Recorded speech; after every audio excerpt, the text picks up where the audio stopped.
दोस्तों, आज की उर्दू डिक्शनरी में आपके साथ उर्दू के दो बहुत ही शायराना अल्फाज, एक रकाबत और एक रग़बत शेयर कर रही हूँ। इसकी तफसील पर आज हम इस वीडियो में बात करेंगे। तो सबसे पहले बात कर लेते हैं रकाबत पर। तलफ़्फ़ुज़ पर गौर कीजिएगा। काफ के साथ लिखा है, यहाँ का के नीचे डॉट लगाया गया है। रकाबत। तो दोस्तों, रकाबत उर्दू शायरी का ऐसा लफ्ज़ है जो अपने अंदर मनफी मायनों को समेटे हुए है, मगर उर्दू शायरी में इतनी खूबसूरती से इस्तेमाल हुआ है कि वो एक खूबसूरती पैदा करता है इस लफ्ज़ में। तो जब हम रकाबत की बात करते हैं तो उसका मतलब होता है निगहबानी, पनाह, हिफाजत।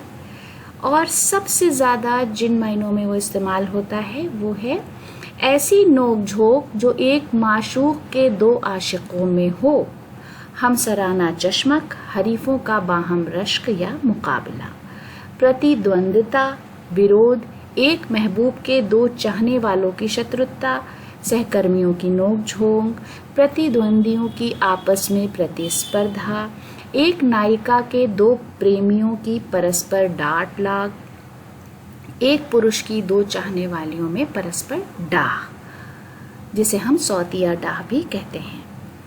उसके बाद अंग्रेजी में अगर मायनों की बात करेंगे तो राइवलरी सबसे ज़्यादा करीब है, स्पेशली इन लव, और एक्रीमोनियस, कंपटीशन, एंटागोनिज्म और जेलसी जैसे अल्फाज इसको तफसील से बयान करते हैं।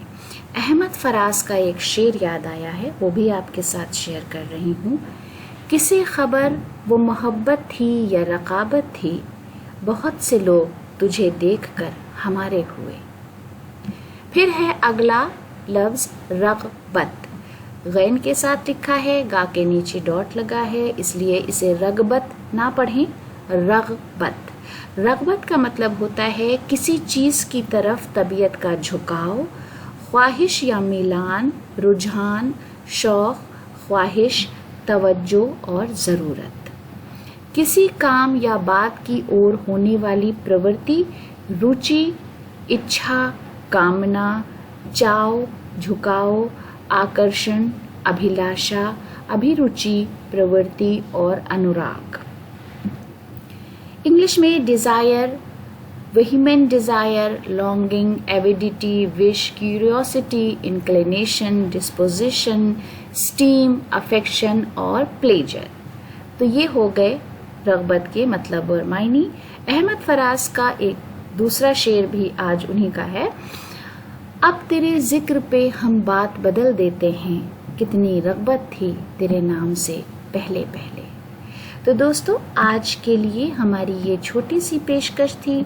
उम्मीद है कि वीडियो आपको पसंद आया होगा। वीडियो देखने के लिए बहुत बहुत शुक्रिया।